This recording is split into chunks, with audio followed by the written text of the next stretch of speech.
అందరికీ నమస్కారం. ఈరోజు మీ అందరికీ నేను వినిపించబోయే కథ మమతల మణిహారం. రచయిత వడలి రాధాకృష్ణ గారు. ఇక కథలోకి వెళితే, పోస్ట్ మ్యాన్ ఇచ్చిన కవర్ని ఆత్రంగా అందుకున్న ఇందిరా చేతులు చిన్నగా వణుకుతున్నాయి. ఇందు, ఎక్కడి నుండి ఉత్తరం? అన్నం తింటూ చేతులు కడుక్కొని వస్తున్న పరందామయ్యలో ఓ మాదిరి ఆత్రం కనిపిస్తోంది. విషయం ఏముందో. పాలకొల్లు నుండి శ్రీరామచంద్రమూర్తి గారు. ఇద్దరి మొహాలలోనూ ఒకంత ఆతృత నెలకొంది. ఏమిటో చదివి చెప్పు. మీరే చదవండి అంటూ భర్తకు కవర్ అందించింది ఇందిర. మహారాజశ్రీ దివాకర్ల పరందామయ్య బావగారికి పాలకొల్లు నుండి వారణాసి శ్రీరామచంద్రమూర్తి నమస్కరించి రాయునది. ఉభయ కుశలోపరి.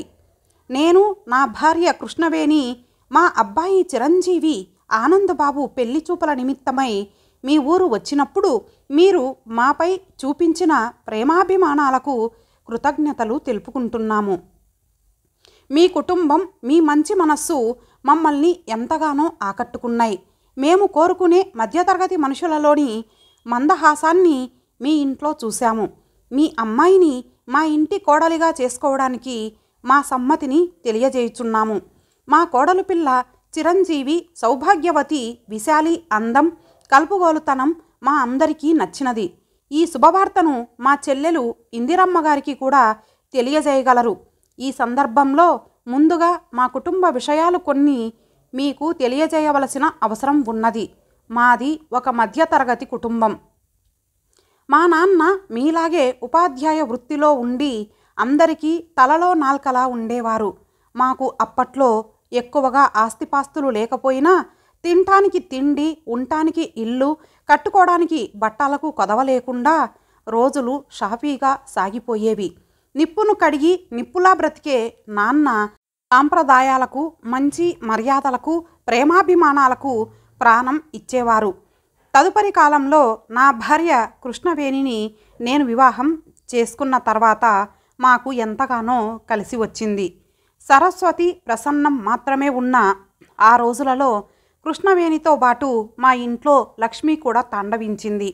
వ్యాపారం మీద మక్కువతో దానిలో స్థిరపడ్డ నాకు ఓర్పు, నేర్పు, సహనంతో కృష్ణవేణి నా జీవితంలో ప్రవేశించిన తర్వాత పట్టిందల్లా బంగారమైంది. ఆమె సహచర్యంలో పెళ్ళి అంటే ఉత్సాహం పెద్దగా లేని నాకు మరింతకు ముందు ఎందుకు చేసుకోలేకపోయానా అనిపించింది. మా నాన్న కూడా కోడలు వచ్చిన వేళా విశేషంతో మా ఇల్లు స్వరూపమే మారిపోయిందని ఆమెను చాలా అపురూపంగా చూసేవారు. నడుస్తున్న మహాలక్ష్మిలా కనిపించే ఆమె నుండి మేము చిల్లి గవ్వ కూడా కట్నంగా ఆశించలేదు. నేనేదో గొప్పలు చెప్తున్నాను అనుకోకపోతే ఇప్పుడు నా కష్టార్జితపు విలువ 50 లక్షల రూపాయలు పైన. నాకు ఒక్కడే కొడుకు ఆనంద్. వాడు కాకినాడలో ఇంజనీరింగు చదువుతూ అక్కడ మీ అమ్మాయి విశాలిని చూసి ఇష్టపడ్డ విషయం మీకు తెలుసు. మొదట్లో ఏమో అనుకున్నా, మిమ్మల్ని, మీ అమ్మాయి అబ్బాయిల్ని, చెల్లెమ్మగారిని చూసి మాతో వియ్యానికి మీరు తగిన వారనే నిర్ణయానికి వచ్చాము. పరిచయాలనేవి ముందు మాటల వరకు పరిమితం. పిదప ఆత్మీయతలకు, అటు పిదప అనుభూతుల వరకు దారి తీస్తుందనడానికి మన బంధుత్వం ఓ చక్కటి ఉదాహరణ. ఆనాడు మా నాన్న తనకు ఎటువంటి కోడలు కావాలని ఆశపడ్డారో అలాంటి కోడల్ని మీ అమ్మాయి విశాలిలో చూస్తున్నాను. అందుకే మీ సంబంధాన్ని ఖాయం చేస్తున్నాము. మంచిది చూసి తెలియబరిస్తే తాంబూలాలు తీసుకునేందుకు వస్తాము. ఇక్కడ నా మనసులోని మాటను గుర్తు చేస్తున్నాను. కట్నం మీ అమ్మాయే మాకు పెద్ద కట్నం. సిరి సంపదలు, గౌరవ ప్రతిష్టలకు మాకు లోటు లేదు. మహాలక్ష్మి అయి మా ఇంట అడుగిడి అలసిన వేళ మా ఆనందానికి అమ్మలా, వృద్ధాప్యంలో మమ్మల్ని ఆదరించే తల్లిలా, మా వంశానికి వంశాంకురాన్నిచ్చి వంశాభివృద్ధికి తోడ్పడే అధిదేవతలా నిలవాలని మా ఆకాంక్ష. మీ నుండి ఏ విధమైన కట్న కానుకలు ఆశించుటలేదు. కాళ్ళు కడిగి కన్యాదానం చేస్తే చాలు. మా అభిప్రాయాలను గౌరవిస్తారు అనుకొనుచున్నాము. వెంటనే తాంబూలాలకు ముహూర్తం నిర్ణయించి తెలియజేయగలరు. ఇట్లు భవదీయుడు, వారణాసి శ్రీరామచంద్రమూర్తి, పాలకొల్లు. విషయం విన్న ఇందిరమ్మ గారిలో ఆనందం పెల్లుబికింది. ఎంత మంచి సంబంధం! కుర్రాడు ఎంత బుద్ధిమంతుడు. ఆడదానికి మగాడిలో కావాల్సింది స్వచ్ఛమైన ప్రవర్తన, నిజాయితీ. అవి ఆనందులో పుష్కలంగా ఉన్నాయి. ఇంజనీరింగు చదివిన అల్లుడు దొరకడం తమలాంటి సాధారణ కుటుంబీకులకు సాధ్యమా? ఇదంతా ఒక కలలా ఉందామెకు. 4 సంవత్సరాలు తమ ప్రక్క ఇంట్లో అద్దెకున్న అతను ఎంతో కలివిడిగా ఉండేవాడు. పెద్దవాళ్ల బుద్ధులు, ప్రవర్తనలే పిల్లలకి కూడా వస్తాయంటారు. ఈ రోజులలో కుర్రకారు ఎంతగా, ఎన్ని విధాలుగా దిగజారిపోతున్నారు. కానీ ఆనందు ఎంత చనువుగా ఉన్నా విశాలితో ఎంతో హద్దులలో మెలిగేవాడు. వారిద్దరినీ చూస్తే తనకు ఎంత ఆనందం వేసేది. కానీ తమ తాహతుకి అందని ద్రాక్షపండు అతను. దేవుడు తప్ప అన్నీ ఉన్నవారు, దేవుడు తప్ప ఏమీ లేని వారిని చూసి నవ్వుతారు. కానీ శ్రీరామచంద్రమూర్తి గారు దానికి పూర్తిగా విరుద్ధం.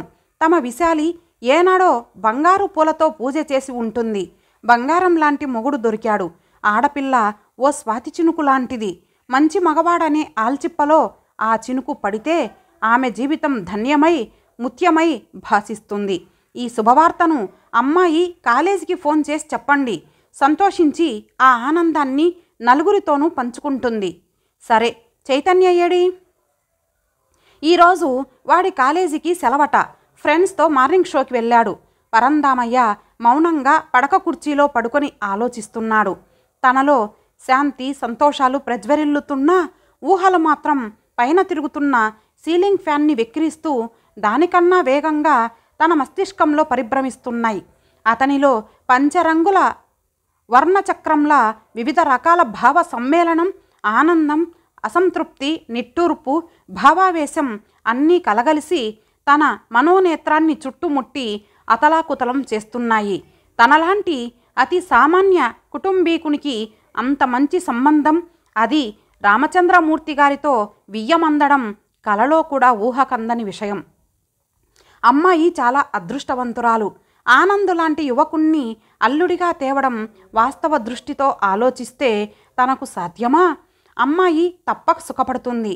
వారికి వివాహం జరిపిస్తే తోడు నీడల తోటలో వారి దాంపత్యం తేట తెలుపులా తలతలలాడుతుంది. కానీ తన ఆశయాలకి, ఉద్దేశాలకి తిలోదకాలు ఇవ్వడమేనా? తను ఏనాడైనా ఏ విషయంలోనైనా రాజీ పడ్డాడా? ఇప్పుడు పడక తప్పదా? మనసు రాజీ పడొద్దని గట్టిగా చెబుతోంది. తీవ్రమైన భావ సంకలంతో అచేతనంగా ఉండిపోయిన పరందామయ్య మనసు ఓ దృఢమైన నిర్ణయం తీసుకోవడంతో ఒకంత గట్టిపడింది. తన ఉద్దేశాన్ని తెలుపుతూ రామచంద్రమూర్తికి ఉత్తరం రాయడం మొదలుపెట్టాడు. మహారాజశ్రీ వారణాసి శ్రీరామచంద్రమూర్తి గారికి, శ్రీమతి కృష్ణవేణి గార్లకు కాకినాడ నుండి దివాకర్ల పరందామయ్య రాయునది. మిమ్మల్ని బావగారు, చెల్లెమ్మగారు అని సంబోధించలేకపోతున్నందులకు మన్నించండి. విశాల హృదయంతో మా విశాలిని మీ ఇంటి కోడలిగా అంగీకరించినందులకు కృతజ్ఞతలు. కానీ ఆ వివాహ ప్రతిపాదనను తిరస్కరిస్తున్నందుకు మన్నించండి. ఇది నా మూర్ఖత్వం అనుకున్నా, మొండితనం అనుకున్నా, లేక అవివేకం అని పేరు పెట్టినా ఇది మీ ఇష్టం. మీ నాన్న మీకు చూపిన మార్గంలాగే మా నాన్న ద్వారా సంక్రమించిన ఖచ్చితమైన అభిప్రాయాలు కొన్ని ఉన్నాయి నాకు. మా అమ్మాయి చేయనందుకునే వరుడు మేమిచ్చే కట్న కానుకలను తప్పక స్వీకరించాలని నా ఆకాంక్ష. నా ఉద్దేశాన్ని గౌరవించలేని వ్యక్తికి మా ఇంటి అల్లుడయ్యే అవకాశం లేదు. మా నుండి ఏమాత్రం సొమ్ములు ఆశించని మీకు అభినందనలు. కానీ మీ అబ్బాయిలో కానీ ఏవో లొసుగులున్నాయని నా అనుమానం. అందుకే ఆదర్శాలు వల్లెవేస్తున్నారని నా భావన. అసలు ఏమీ ఆశించకపోవడానికి మనం కేవలం మానవ మాతృలం, దైవాంశ సంభూతులం కాదు కదా. మనం ఉన్నది కలియుగంలో. స్వలాభాపేక్ష ఏమీ మీలో లేదంటే నమ్మలేకపోతున్నాను. ఇక్కడ మీలాగే నా మనసులోని మాటల్ని మీ ముందు ఉంచదలుచుకున్నాను. నాకు 2 సంతానం. అమ్మాయి విశాలి, అబ్బాయి చైతన్య. విశాలి ఇప్పుడు post graduation final year, Chaitanya degree first year. నాకు ఈ పెళ్ళిళ్ళు, కట్న కానుకలు, డబ్బు ఇచ్చిపుచ్చుకోవడాల మీద ఖచ్చితమైన అభిప్రాయాలు ఉన్నాయి. వాటిని ఓ వ్యాపార దృక్పథం అనుకున్నా, లేక చాదస్తం అనుకున్నా మీ ఇష్టం. నేను నా ఉపాధ్యాయ వృత్తి నుండి పదవీ విరమణ చేసి పెన్షన్ ఆధారంగా జీవనాన్ని సాగిస్తున్నవాణ్ణి. పెద్ద బ్యాంకు బ్యాలెన్స్ ఏమీ లేకపోయినా నా తాహతుకు తగ్గ రీతిలో కట్న కానుకలిచ్చి నా కూతుర్ని అత్తవారింటికి పంపాలని నా అభిలాష.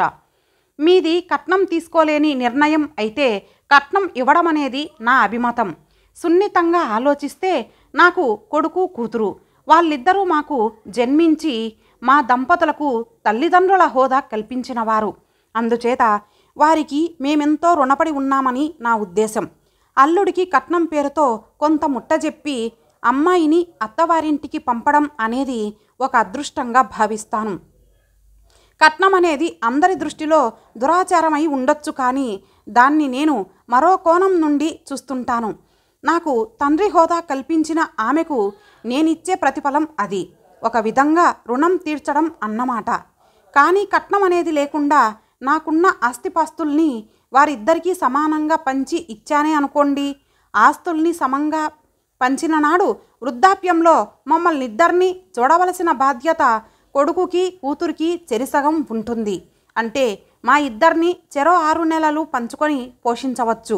లేకపోతే భార్యాభర్తల్ని వేరు చేసి ఇద్దరు చెరొకరిని తీసుకొని పోయే ప్రమాదం కూడా లేకపోలేదు. ఇది మరీ దుర్భరం. అలా ఇంటింటా తిరిగేదానికి నా మనసు అంగీకరించదు. మేమిద్దరం మనసు చంపుకొని కూతురు చెంత చేరినా అల్లుడు మమ్మల్ని ఒప్పుకోకపోవచ్చు.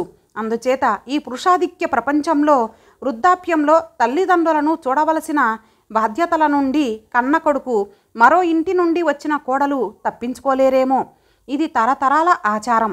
దానికి మనం మినహాయింపు ఏమీ కాదని నా అభిప్రాయం. అందుకైనా సంపాదనలన్నీ నా కొడుక్కి అప్పచెప్పాలనుకుంటున్నాను.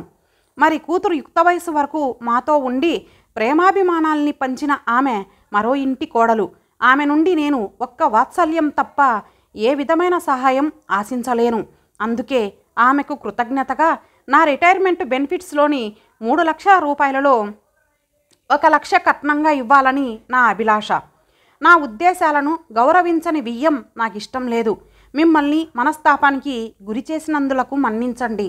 మా నాన్న కూడా తన కోడలి విషయంలో అదే సూత్రాల్ని అవలంబించాడు. రేపు నా కోడలి నుండి కూడా ఇదే ప్రతిఫలాన్ని ఆశిస్తున్నాను. ఈ విషయంపై ఇక ప్రత్యుత్తరాలకు తావులేదు. ఇట్లు దివాకర్ల పరంధామయ్య, కాకినాడ. బిగుసుకున్న ఛాందసాల ఉచ్చుల నుండి తప్పించుకోవడానికి పెద్దల మాటు పిల్లలు జూలు విదిలించక తప్పింది కాదు. కట్నం వద్దని ఒకరు, తీసుకోకపోతే కుదరదని మరొకరు పట్టుబట్టి విషయాన్ని జటిలం చేస్తే మీ పెద్దరికాలు ప్రక్కన పెట్టి మేమే మా పెళ్లికి పెద్దరికం వహించాల్సి ఉంటుంది. ఆనందు, విశాలి అన్న మాటలు మొదట అర్థం కాలేదు పరంధామయ్య, శ్రీరామచంద్రమూర్తి గారులకు. ఏముంది, మీ అభిప్రాయాలకు నిజంగా అభినందనలు. కానీ అవి అందరికీ సంతోషకరంగా ఆమోదయోగ్యంగా ఉండాలి. అప్పుడే వాటికి విలువ. కానీ మూర్ఖంగా తీసుకోమని వద్దని గిరిగీసుకు కూర్చుంటే చివరికి జరిగేది ఒక్కటే. మీరిద్దరూ వల్లెవేస్తున్న సాంప్రదాయాలకు, మంచి మర్యాదలకు చెక్ చెప్పి మా దారి మేము చూసుకోవడం ఒక్కటే శ్రేయస్కరం. మీకు ఇంకా అర్థమయ్యేలా చెప్పాలంటే మీరు మాకు చేసే పెళ్లికి గుడ్ బై కొట్టి మీకు దూరంగా లేచిపోవడం అన్నమాట. కఠినమైన శిలలను కూడా కాలమే కరిగిస్తుందంట. చివరకు పిల్లల మమతల మణిహారానికి పెద్దరికాలు దిగివచ్చాయి. వారి భావాలకు భంగం లేకుండా సున్నితమైన ముగింపిచ్చారు పెద్దల మాటు పిల్లలు. ఆ రోజు పరంధామయ్య గారి ఇల్లంతా బంధుమిత్రులతో కోలాహలంగా ఉంది. అది విశాలి, ఆనందుల పరిణయానికి నిశ్చయ తాంబూలాలు ఇచ్చిపుచ్చుకునే రోజు. బావగారు కూతురు మీద ప్రేమతో, వాత్సల్యంతో పసుపు కుంకుమల రూపంలో ఇచ్చిన 1 లక్ష రూపాయలు ముట్టాయి. శ్రీరామచంద్రమూర్తి అంటుంటే పులకించాడు పరంధామయ్య. బావగారు ఇచ్చిన వెంటనే మా అభిమతాన్ని మన్నించి తీసుకున్నందుకు చాలా సంతోషం. ప్రశంసలతో వియ్యంకుణ్ణి సేదదీర్చాడు పరంధామయ్య. బావగారు వధు విక్రయం అని పేరు పెట్టి మరలా మా కట్నం సొమ్ముల్ని అమ్మాయికి నగలు చేయించమని చెప్పి ముట్టజెప్పిన మీ స్ఫూర్తికి జోహార్లు. పరంధామయ్య పులకరించాడు. నా కోడలే నాకు కట్నం. ఆమె మా ఇంట అడుగుపెట్టి సిరులు కురిపించాలే కానీ వేరే సొమ్ములు మాకెందుకు? కృష్ణవేణి సున్నితమైన ప్రశంస. ఆనందుబాబు మా అందరి మనసుల్ని ఆనందమయం చేశాడు. ఇందిరమ్మగారి ఆనందం. పరంధామయ్య తన కూతురును అల్లారు ముద్దుగా అపురూపంగా పెంచాడు. ఓ బంధువు పొగడ్తా. పసుపు కుంకుమల పేరుతో పరంధామయ్య గారు చేసినది ఉన్నతం ఓ ముత్తైదువ మాట. కట్నం కోసం కోడల్ని హింసించే మామల్ని చూశాం కానీ కట్నం వద్దు మొర్రో అనే మామని శ్రీరామచంద్రమూర్తిలోనే చూస్తున్నాం. ఊరి పెద్ద స్టేట్మెంట్. కూతుర్ని ఎలా వదిలించుకుందామా అని చూసే తల్లిదండ్రులు మనకు తెలుసు కానీ వారి జన్మకు సరైన భాష్యం చెప్పి కట్నం ఇస్తున్నామనే బాధ లేకుండా పిల్లల్ని సత్కరించిన తండ్రిని పరంధామయ్య మాస్టారిలోనే చూస్తున్నాం. మరొక ఆయన కామెంటు. ఎవరి సిద్ధాంతాలు వారివైనా వాటిలో అర్థం ఉంది, పరమార్థం ఉంది. వీరిద్దరూ ఆదర్శవంతమైన వియ్యంకుళ్ళు. వీరిది అసలైన వియ్యం. పురోహితుని ప్రశంస. నిశ్చితార్థ సమయంలో వియ్యంకుళ్ళిద్దరూ ఒకరికొకరు ఇచ్చిపుచ్చుకున్నవి 1,00,000 రూపాయలు. పురోహితుడు మంత్రాలు చదువుతుంటే వధూవరుల హృదయాల్లో దరహాసంతో కూడిన వలపు వసంతం చిగురిస్తోంది. నారాయణ స్వరూపాయ వరాయ లక్ష్మీ స్వరూప్యాం వధూం సాలంకృత కన్యాదానమహం తుభ్యమహం సంప్రదదేం నమః.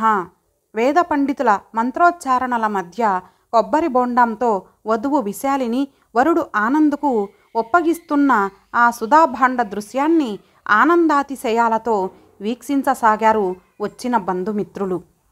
ఇంతటితో ఈ కథ సమాప్తం. మరొక మంచి కథతో కలుద్దాం. అంతవరకు సెలవు. నమస్తే.